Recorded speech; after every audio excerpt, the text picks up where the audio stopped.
right, thanks, Serena. So my name is Connor. I will be playing a tech support role tonight and doing some introductory slides before I hand it back over to my esteemed colleague, Serena, who is our resident irrigation expert, among many other talents. And so just to get things started, I want to give a quick shout out to the city of Petaluma for their ongoing generous support of programs like this one, so that we can bring these educational events to you for free. Really excited to dive in. So I don't know how many of y'all are familiar with Daily Acts. Maybe this is your first event with us, but I'd like to just take a couple minutes to tell you a bit about who we are. The Daily Act is an environmental education nonprofit that takes a heart-centered approach to inspiring transformative actions that create connected, equitable, and climate-resilient communities. We believe in the power of our daily actions to reconnect people to self, community, and to place, which in turn help to heal our society and our planet. So our holistic approach to doing that starts in the soil, and it swells into culture and policy change. We have kind of a three-pronged theory of change, starting by spreading solutions and models. We offer people the skills, tools, and resources to live a richer, fuller life while conserving resources and having a positive impact on the planet. Second, because we know that change happens through collaboration, we invest a lot of time and energy in strengthening community leadership. We equip leaders who understand the interrelations of social, economic, and environmental justice issues through our networks, alliances, and our leadership programs. And lastly, we work on building public and political will by mobilizing our community's power toward environmental and climate justice policies. Sorry, one sec, I've got a couple people in the waiting room. Okay. Yeah, so over the years, our impact has been far and wide reaching, but really everything we do starts just like this, gathering with members of our community, connecting and talking about low-cost, DIY-friendly, people-powered solutions. So deep gratitude to all of you for being here, for caring about water conservation and being willing to step into what can be kind of an uncomfortable space. I am definitely still intimidated by irrigation at times, so good for you for being here, and I hope we can all learn a lot from Serena. So a couple last notes. I imagine most of us are pretty familiar at this point with the workings of Zoom. But as I mentioned before we got started, we're excited that this is a meeting rather than a webinar because we get to see your faces, and after the presentation portion, we'll be able to have a conversation rather than only using the chat box. But with that in mind, while Serena's presenting, we ask that you keep your microphone on mute. And also when you're not speaking, so that we don't get any of the cross-talk and that we can understand each other. If you have questions that arise while the presentation is going, you can enter them in the chat box so that we'll be able to keep track of them when we get around to the discussion portion. If anything's really on point and it feels like we could answer it right in that moment, I'll let Serena know and we can address it. And lastly, you may have heard, if you were here in the beginning, the little computer voice say that this session is being recorded. So we are recording this. We like to put the recordings of these kinds of meetings on our website so that folks who weren't able to join us can still benefit from the information that's shared and from the knowledge that maybe you all share with us. If you're not comfortable being recorded, make sure you leave your camera turned off. Feel free to change your name if that makes you more comfortable. Really, that's what's important. Do what makes you feel comfortable. And with that, I think it's time to hand it over to Serena. That's great. Thank you so much, Connor. So at Daily Acts, we love to start all of our programs with a little quote. So the quote I chose today is, "Plant your tiny seeds and keep watering them every day. Soon they will grow." So a quick overview of the topics I'm going to cover today include a transformation timeline. So lawn transformations have been a super hot topic this summer, considering we're all trying to do our part to make every drop of water count. So I just wanted to give a quick overview of what the sheet mulching process is and where these irrigation parts plug into this timeline. So we're all on the same page about when you would want to be doing these things in terms of the timeline of your transformation. The second thing we're going to go over this evening is just a couple of quick sprinkler versus drip basics, just so everyone's on the same page about the main differences between these two systems that you're going to be converting between. The third part I'm going to go over is the conversion itself. So exactly what you're going to do to convert your sprinkler system into a drip irrigation system. Then I'm just going to give you a few drip irrigation system considerations, just from all of my years being in the field and dealing with drip irrigation systems from household sizes to commercial sizes.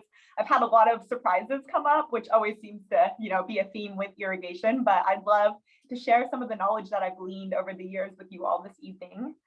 And then finally, I'll share a couple of resources with you all that I think it would be good for you to know about going into this. And then we'll have plenty of time for questions at the end. So first, let's talk about the transformation timeline. So the way I think of it, there's really 5 parts to transforming your lawn into a beautiful water-wise garden. So the first part, which is really important, is you want to contact your town or city to find out if you qualify for any rebate programs.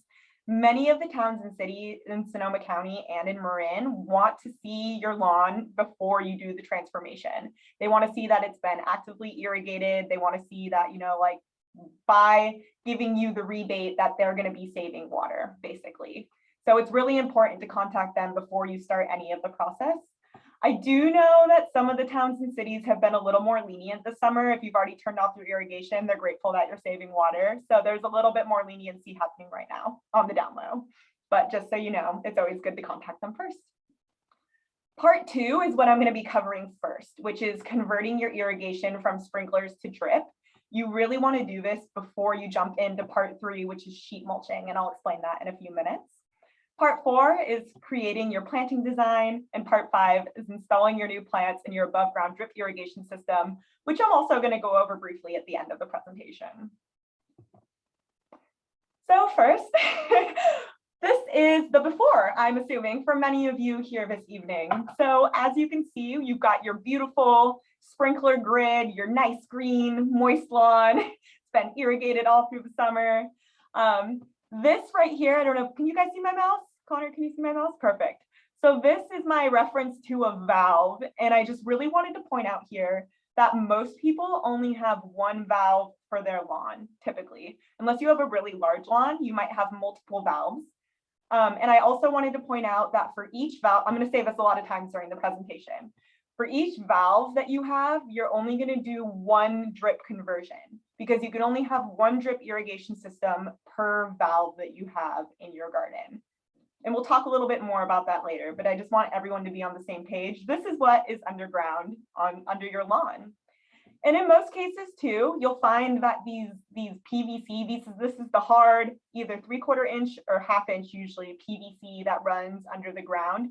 You'll usually find that it's along the edges of your lawn, and then it goes across, either horizontally or vertically. And it's always like, that square grid, but be careful when you're digging too, just to be aware. So let's talk about a little bit of sprinkler versus drip irrigation basics. Just a couple of differences between the two. A sprinkler system runs at higher pressure than a drip irrigation system does. So just so you know, average water pressure in California is around 80 PSI. Sprinklers do a much better job at handling that higher pressure than a drip irrigation system does. A drip irrigation system won't run properly above really 40 PSI, which is why we're going to talk about something called a pressure regulator later on. Sprinkler systems typically measure water output in gallons per minute, while drip systems typically measure water output in gallons per hour, because your drip system is releasing water over a much slower, more concentrated period of time compared to your sprinklers, where if you have a sprinkler system right now, you probably only run it for like 10 minutes every other day or so, because it delivers a lot of water really quickly all at once. And then the third point I wanted to make here was that drip irrigation systems require both a pressure regulator and a filter. So basically what a pressure regulator does is it reduces the amount of pressure coming into your system that's being delivered to your drip irrigation emitters. So if you have 80 PSI coming out, as soon as it travels through your pressure regulator, you'll only have about 40 PSI coming out, 30 PSI coming out, 25 PSI coming out. There's different numbers that you could get, different pressure regulators that you can get for that, but it will help reduce the amount of pressure, which you'd want for a drip irrigation system. Also, you need a filter as well. Drip emitters are really sensitive to any sort of debris in the water. So especially if, you know, not so much in a home house or in a home case, but in commercial cases, you'll find that there's a lot of reclaimed water being used, and there tends to be a lot of particles in that reclaimed water. So you would especially want to be, you know, checking that filter and emptying it out, but it's not as important in a house case.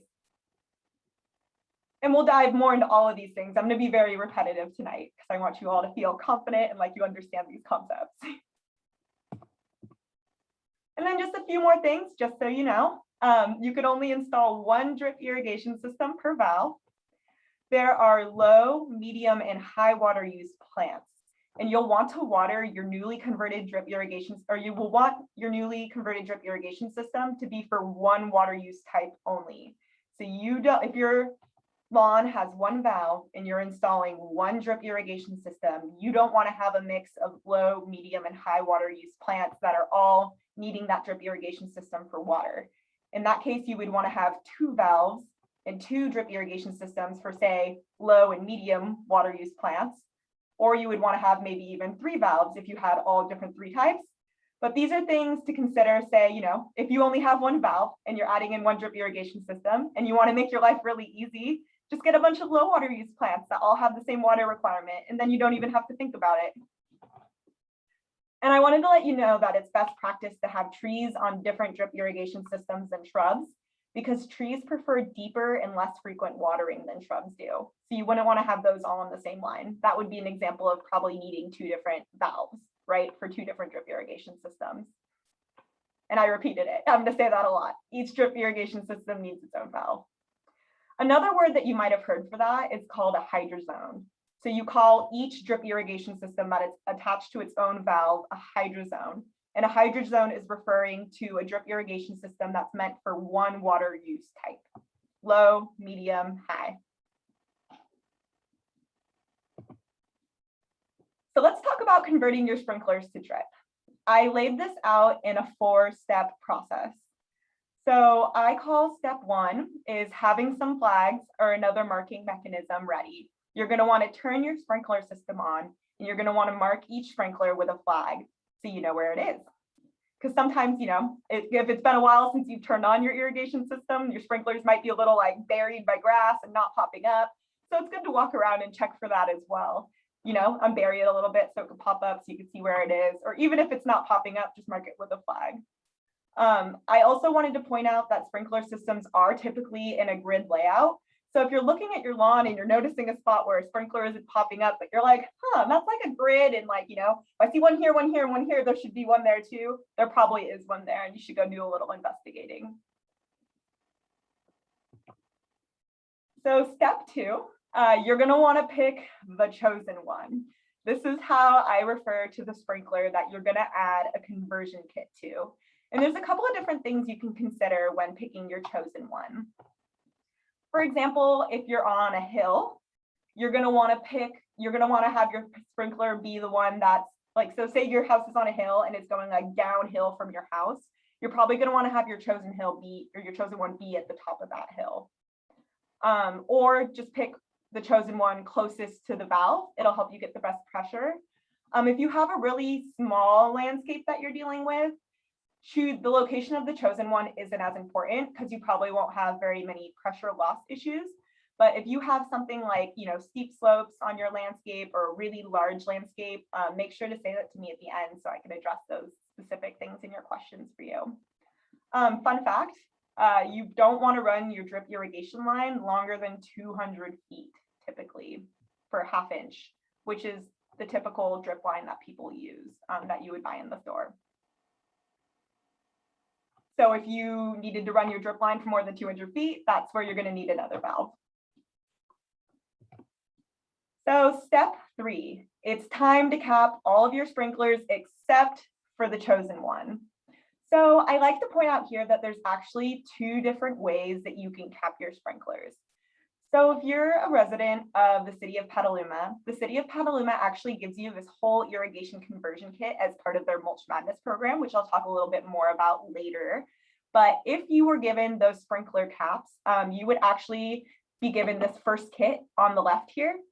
And these are basically just riser caps. So how they work is you would just unscrew this little riser right here and screw this little guy in right on top of there, and you'd be good to go. The thing about these though, and the reason why I like to provide the second option is I actually did a landscape transformation in Windsor last year where the sprinklers were so old and all of them were so different that these caps actually didn't work in any of the sprinklers. So Connor was actually with me that day and we were like, oh, what do we do? So your second option, which is a little less convenient of an option, is you can buy these little 3/4 inch PVC caps. And you would actually have to dig your sprinklers all the way down to where they attach to the white PVC at the bottom. And then you would just gently unscrew your sprinkler and then gently screw on this white cap. And the reason I say gently, and Connor's probably laughing about this, is because especially if you have really old sprinklers, there's a good chance that your sprinkler might actually break off inside the pipe. But don't worry, I've pointed out some tools at the end that are great for helping you fix that sort of situation. It gets it right out of there and you're good to go. But those are the 2 different options for capping your sprinkler. Like I said, this one comes free with the Mulch Madness kit, but you might actually end up needing the one on the right if you have really, really old sprinkler heads for some reason. And then the final step is converting your chosen sprinkler with the sprinkler conversion kit. So these sprinkler conversion kits, they're kind of funny because the thing itself actually looks like a sprinkler, like this guy right here. It looks exactly like your riser sprinklers, only the top part of it is ready to connect drip tubing into. And the best thing about these conversion kits is that, you know, that pressure regulator and filter that I was telling you about before, typically you would have to install a pressure regulator and a filter right at the valve, which is cutting with PVC and PVC cement and like a huge job that most people would hire a contractor for. But these conversion kits already include both of those things built inside of them. So literally all you have to do is just screw it in where your sprinkler was before. A beautiful invention in my opinion. So these conversion kits are sold widely, you know, at any sort of hardware store. Wyatt Irrigation is a great place to go for any of your irrigation needs, and they're great at helping too. I think they all run away when I go in there now because they're used to me coming in all the time and asking them questions, but they're a great resource, and I highly recommend going to them. And I added an additional little pro tip onto this step 4. I personally like to put a small irrigation box over the chosen sprinkler. So once I've installed my conversion kit on there, you know, sometimes when you install that conversion kit, it could be months, you know, before you sheet mulch. It could be months before you do your planting and before you're going to actually need that chosen one. You don't want it to get lost in the process of sheet mulching and cover it up with mulch. And then you're like, oh, where's my conversion? I've lost it under like 3 layers of cardboard and it's been 6 months and I don't remember where it is. So it's good practice to just put one of these. They're really cheap too. These boxes are only like, I think they're under $10. Just grab one from the irrigation store and it'll keep that part nice and protected. If you ever have any leaks or issues or you need to go back and like reconnect something different, you know exactly where it is. So this is my little after image. So this is just depicting your capped system. So now, you know, all of these sprinklers that were here before have been neatly capped off. They're ready to be covered by cardboard, by compost, by mulch. It's fine. You know, you don't need them anymore. This right here is to represent the chosen one. So this is like your little sprinkler to drip conversion kit that you've installed at your chosen sprinkler location. You've covered it with a nice little box and it's all protected and ready to go for whenever you want to plug your drip irrigation into it. So I wanted to touch back again on our transformation timeline. So now I want to talk a little bit about step 5. You know, you converted your sprinklers months ago, you know, 6 months ago, and you sheet mulched and you've come up with your planting design and you know, it's early spring now and you're ready to go back in and plant your plants and install your drip irrigation system. So I call this part 5.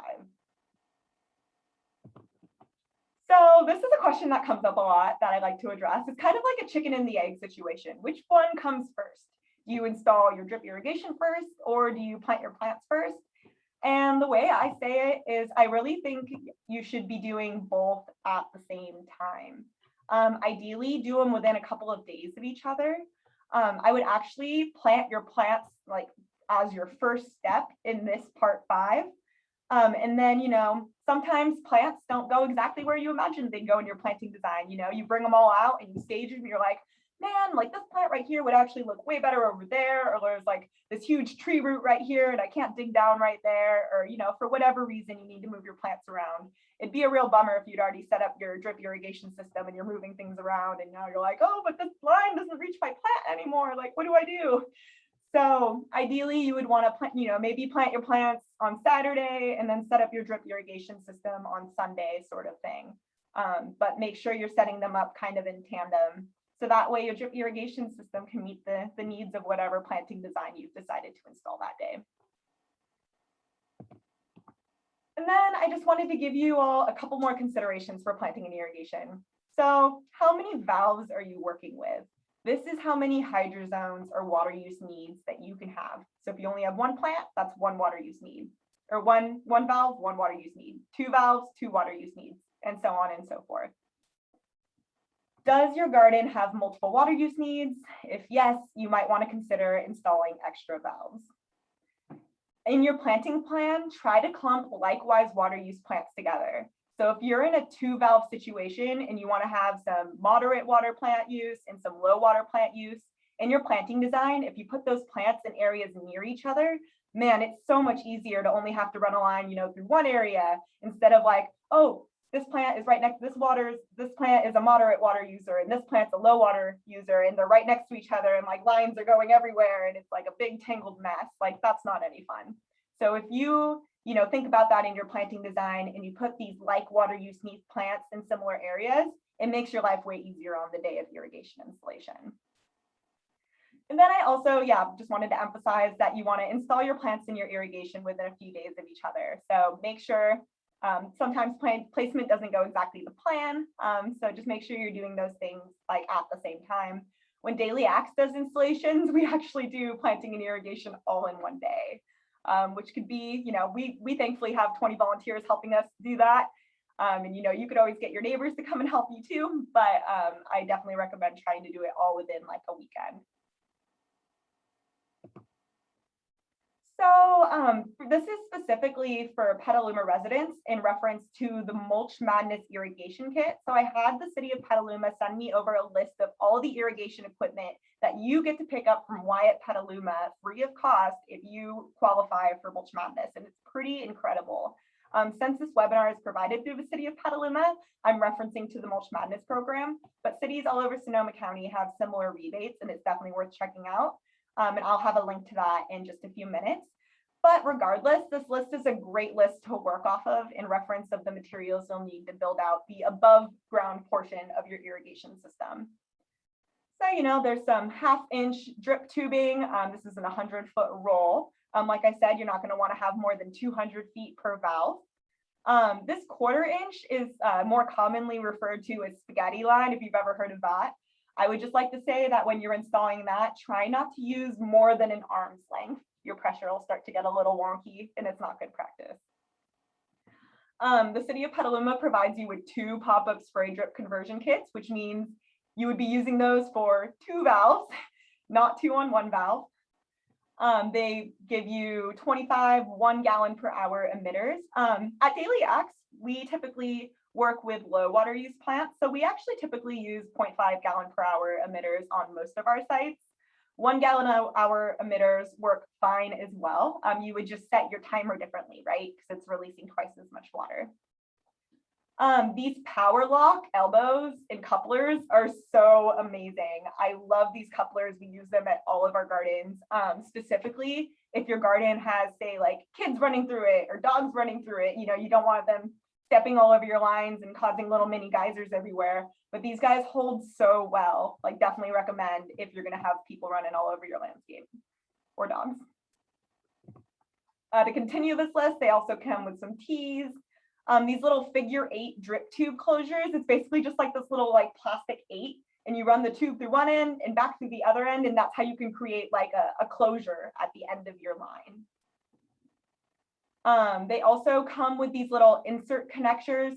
So these little tiny guys are what you use to connect your spaghetti line, your 1/4 inch line, into your bigger line if you chose to go that route. I would like to say at Daily Axe, I'll go back a slide really quick. We actually love to use inline tubing. I think inline tubing is amazing, and I always recommend it to anyone who will listen to me because for the same reason, you know, the less pieces, the less Lego pieces you have like all connected to each other, the less likely things are to fall apart, right? So if you have your drip tubing has emitters built into it, those emitters aren't going to fall off, right? They're part of the tubing. So it's great for consistent watering. It's great for having people like step or walk over it. Great for not having to go out and fix your irrigation like every couple of weeks if things are falling apart, that sort of thing. So I love inline drip is my favorite. And then also these staples are really important. You know, especially when you're first installing a drip line, it's all been wound up in a big tight roll for who knows how long. So when you go to lay it out, it's like wonky and going all over the place. It's nice to have those staples to kind of like pin everything in nicely so it's not rising above your mulch.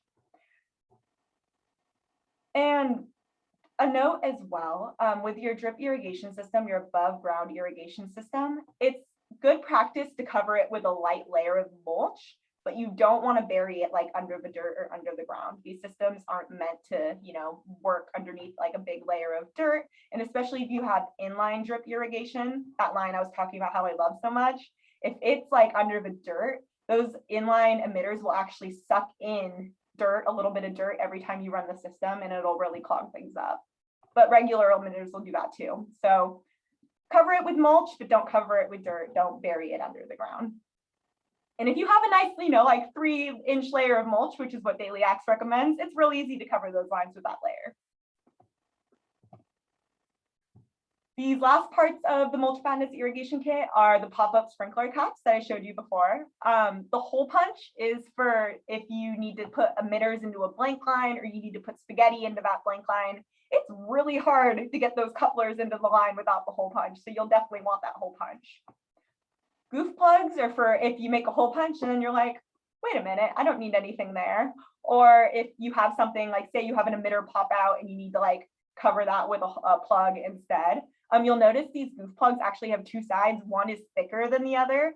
So you use like, so say you have an emitter that like pops out after like a year. You want to use the thick side of that goof plug to like cover where that emitter was. Because if you try to just put the emitter back in, it's pretty likely that it's just going to pop out again, right? The hole's probably gotten a little loose. Sometimes if your lines are exposed to the sun, it can make them a little soft.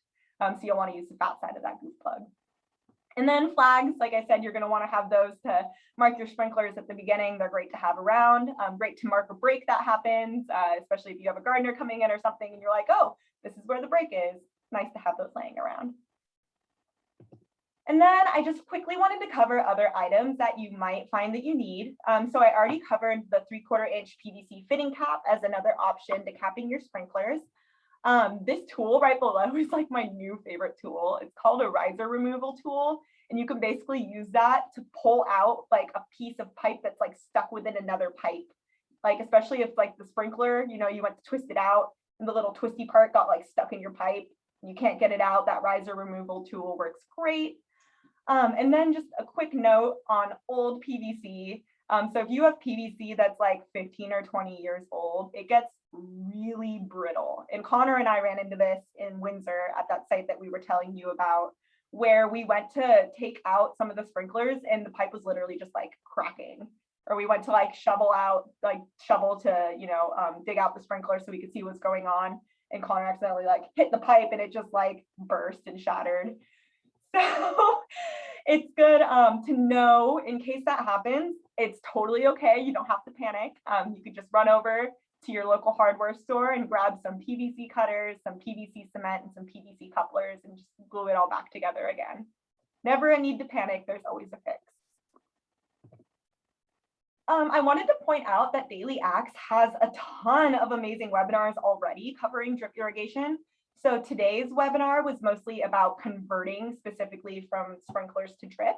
But we recently had a webinar with Oscar Lusario about drip irrigation basics. And in 2020, we did a webinar series with Chris Loomis from Sonoma Water. She's a fantastic irrigation expert. I want to be here when I grow up. She covered, we did diving into drip 1 and 2, where she really goes into depth about, setting an irrigation timer, working with valves, like all of the things you would want to know about really finessing your irrigation system. And you can find those on our website at dailyacts.org/webinars. I wanted to point out that Petaluma has amazing water saving resources, even besides the Mulch Madness program. I also just love this because they used my picture for the Mulch Madness program, which always makes me happy. But they have tons of free water saving tools, rebates, WaterWise house calls, you name it. There's tons of resources on their website. I would highly recommend checking it out at cityofpetaluma.org/water conservation.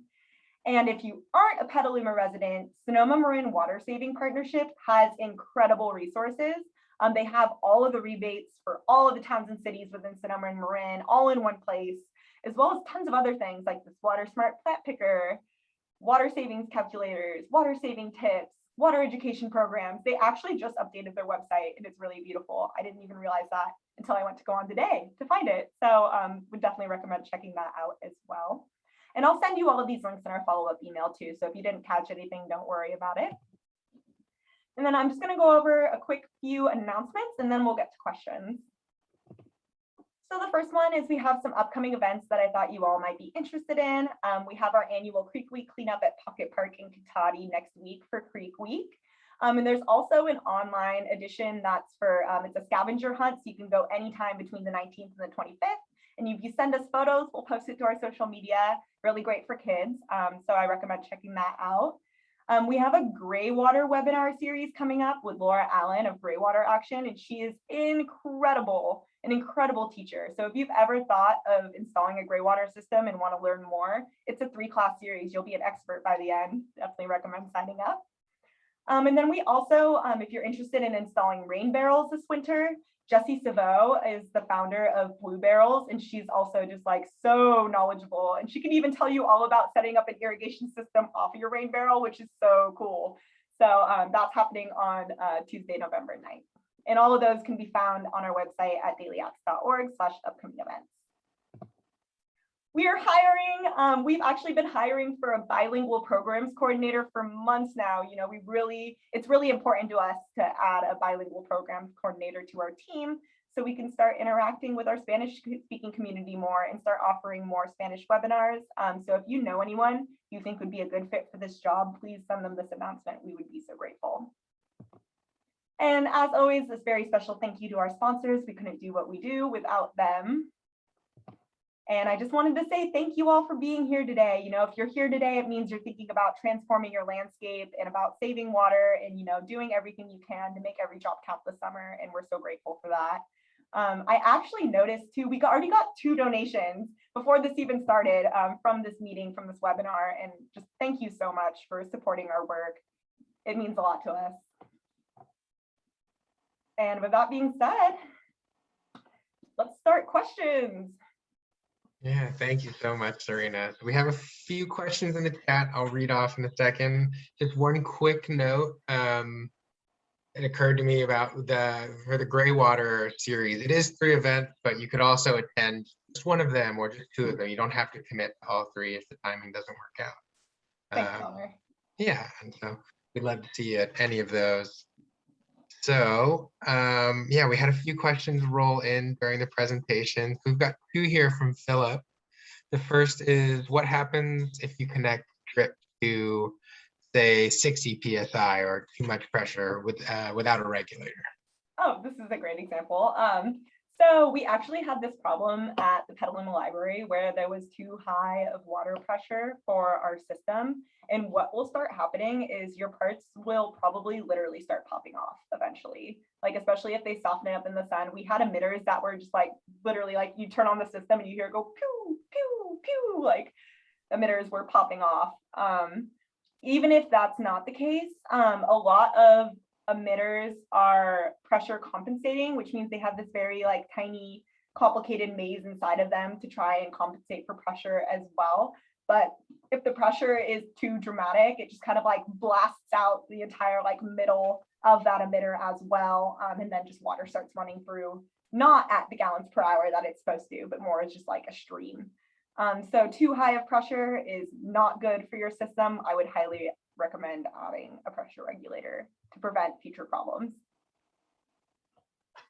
Yeah, we have another one from Philip, but just a quick note. At this point, you're definitely welcome to keep putting questions in the chat, but once we work through the ones in the chat, we can also just like take ourselves off mute and seek our questions if you prefer to, but of course, no pressure. So the next question, which I have a sense of, but I'd like to hear your perspective, Serena, which is for different plant water demands, why not use higher gallon per minute emitters or add additional emitters for higher water demand plants? Yeah, so just off the bat, it makes the math way more complicated. So when you're trying to do the equations to try to figure out how long you need to run your timer for based off of, you know, how many plants you have, the spacing of your plants, a couple of other factors in there as well, like, you know, what's the gallon per hour of the emitters that you've chosen. And that, like, you kind of plug all those things into equation and it gives you how many like days and how much time you should run your irrigation system for. The second you put two different types of emitters in the equation, it gets a little more complicated. Not to say it's not possible. If you're a math magician, I'm sure you could make it happen. I would like to speak from personal experience. I actually tried doing that this summer. I tried to have my vegetable garden run on higher gallon per hour emitters and my native plants run on lower gallon per hour emitters, and had it all running on the same system, and it totally didn't work. My lavender died.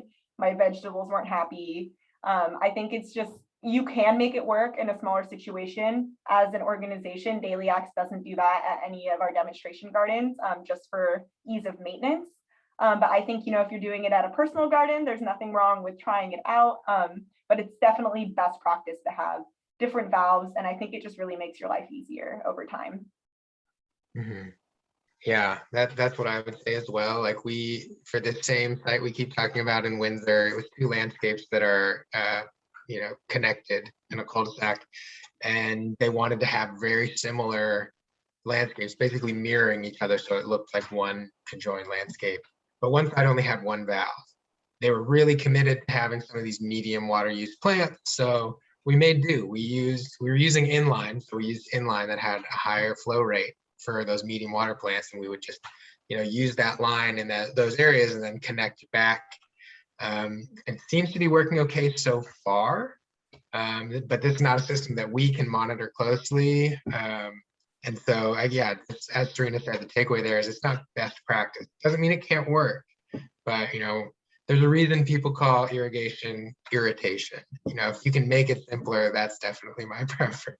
Yeah, and I actually recommended it in that situation too, because it was like all low water use plants and just like a tiny little cluster of moderate water use plants. So it's like, you know what, I think in this case, it's not like a really big water use difference. You know, in my case, it's low water use plants versus very high water use plants. So I think that's my failure. But there's not a huge difference between those water uses there. So, you know, you could do like 1 gallon per hour emitter, 2 gallon per hour emitter, and that's much easier to manage. So I think it's really situational. As most irrigation is, unfortunately. Yeah. Kind of a similar theme. Gail's system timer, the irrigation timer, has different stations. Can you use different stations for different water use plants? I guess, like, yeah, if you wanted to program one station to run for twice the amount of time to account for the lower flow rate. Yeah, so your stations are referring to different valves. So station 1 is one valve, station 2 is another valve, station 3 is another valve. So that's like, we're referring back to that like best use practices where your station 1 is just one valve. So you're setting it for a certain amount of time. It's gonna have a certain amount of flow. Station 2 is different. Station 3 is different.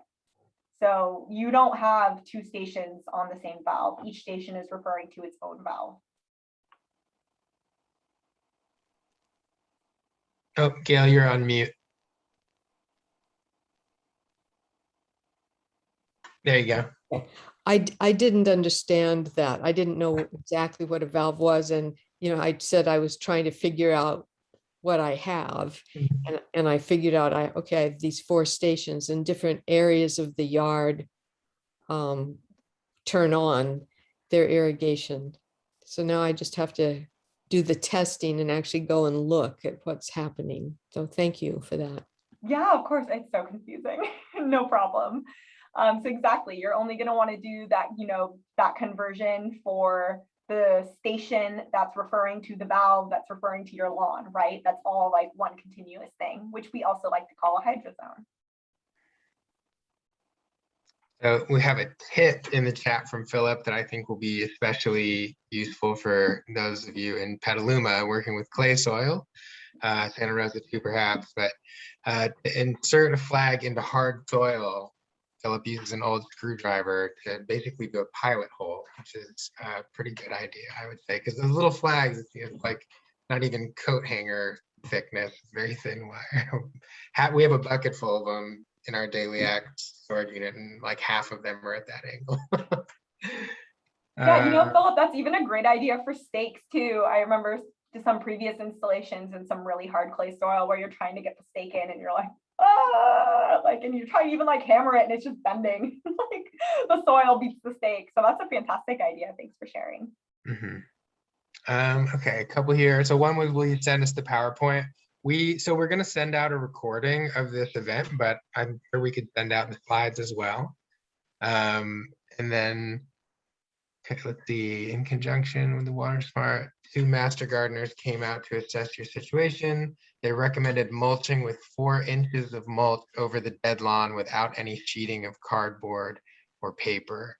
Will that work? Well, so if the lawn is already dead, you could just mulch over it. The practices we are recommending these days are in line with Fire Safe Marin, which is only 2 inches of mulch actually. Again, though, that's the best practice. We definitely have model sites from before we were using those practices that have quite a bit more. So if the lawn is actually dead, then putting mulch on top of it could work. You may have other weeds that seed where the dead lawn is that'll grow through the mulch. The benefit of the cardboard is it blocks out sunlight from the soil so that you're not going to have those sort of pioneering species take over while you're trying to establish a new plant, or if you're waiting to plant until rains come, even more so.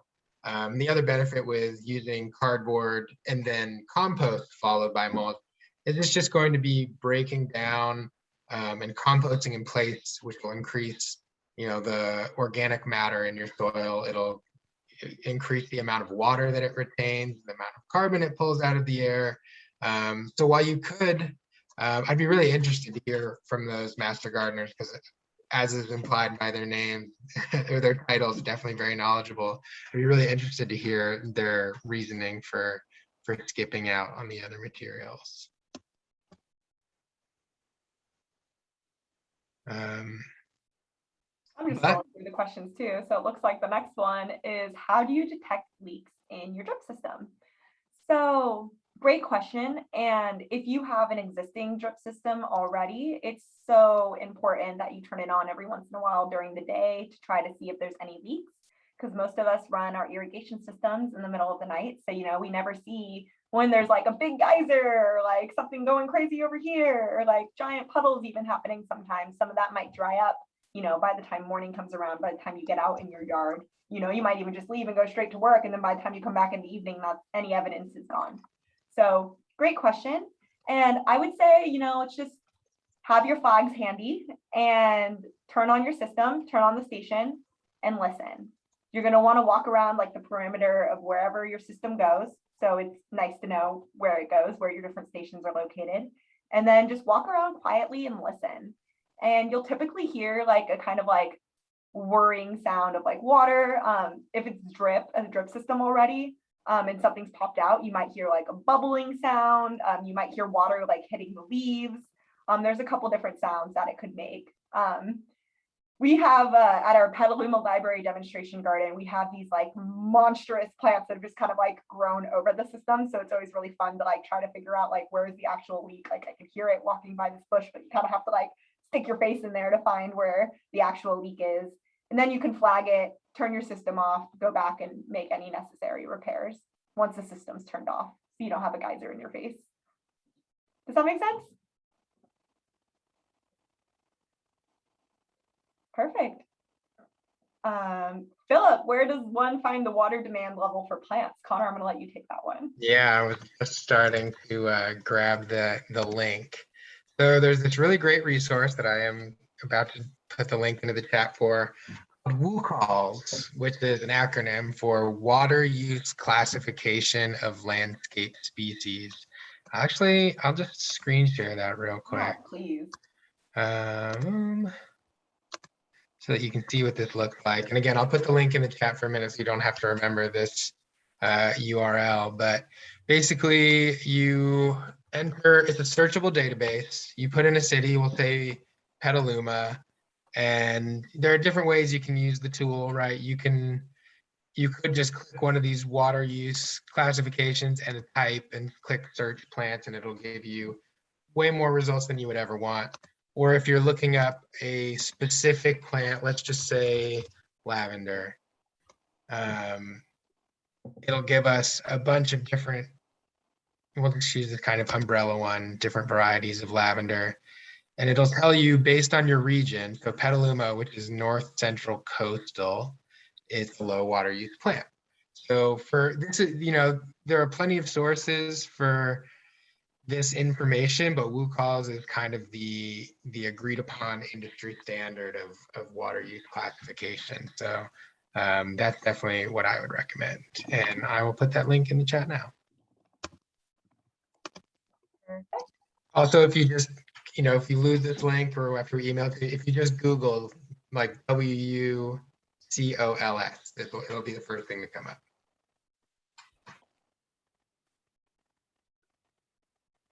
And then that was great. Thank you so much, Connor.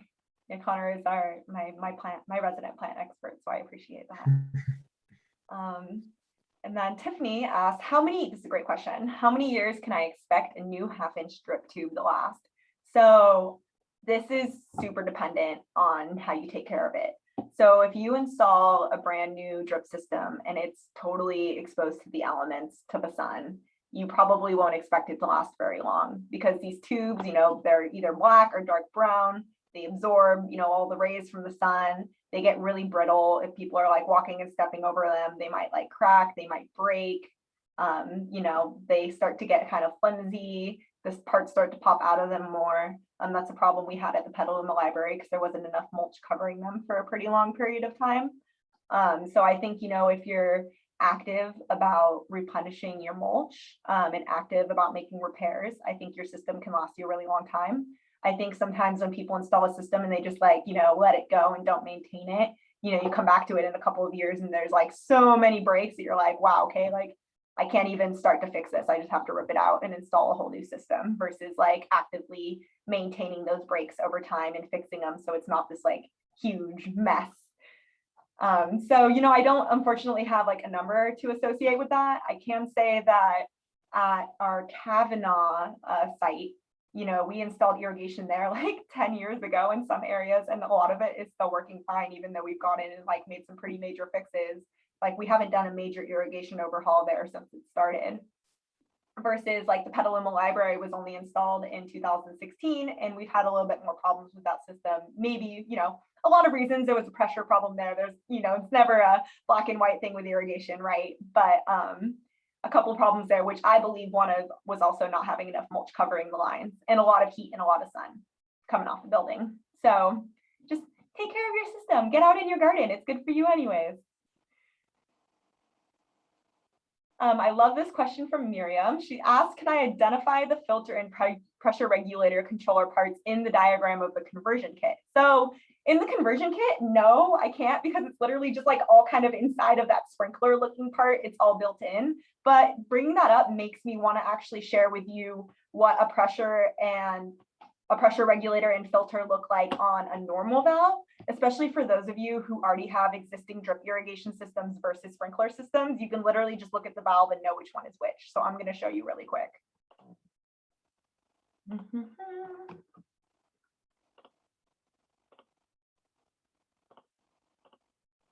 So this is your valves at your house won't look exactly like this, because yours will be sitting on like two little stilts.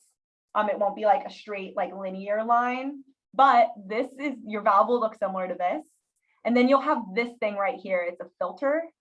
And this white thing right here that has the number on it, that's your pressure regulator.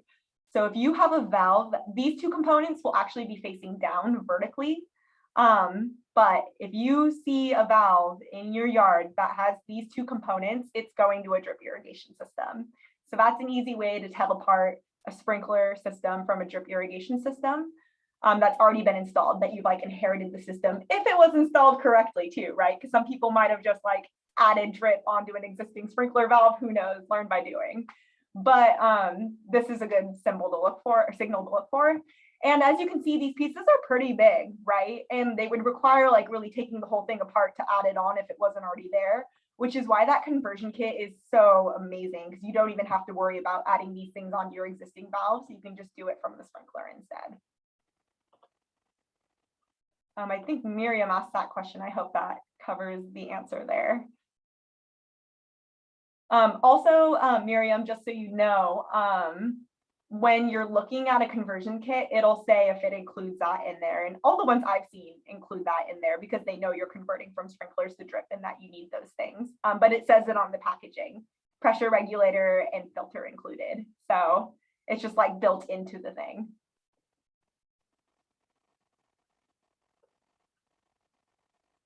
Did we have any other questions? Did we get everything?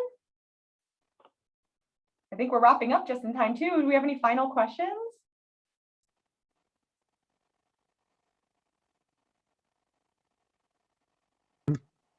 Thank you very much for this really great, concise presentation. Thank you.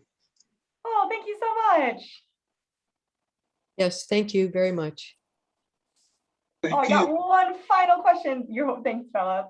One final question from Miriam was care for the filter. Yes, so all you'd have to do is every once in a while, you could unscrew that filter and just rinse it out. It's really easy. It's just like the little nubbin on the end. You just unscrew it, you can pull the whole thing out, rinse it out with a hose, you're done. I would do that like maybe once a year. Most people never do it, but that would be, you'd be taking extra love and care of your system, and it would probably repay you for that. Okay. I hope they send the PowerPoint. Well, awesome. Thank you all for showing up tonight. It's always such a pleasure to do these programs. And I really appreciate you all showing up and being interested in irrigation. Yeah, thank you all so much. Lovely to see your faces, hear your voices, and learn together.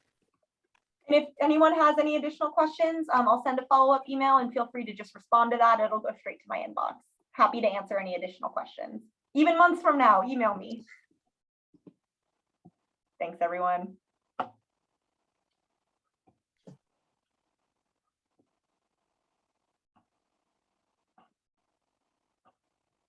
Connor, I guess we could hop off too.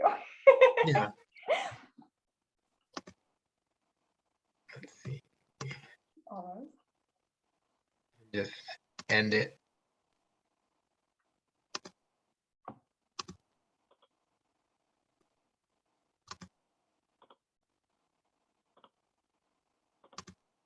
There we go. I was gonna like just I'm start always scared to removing. remove people because I think it blocks them sometimes.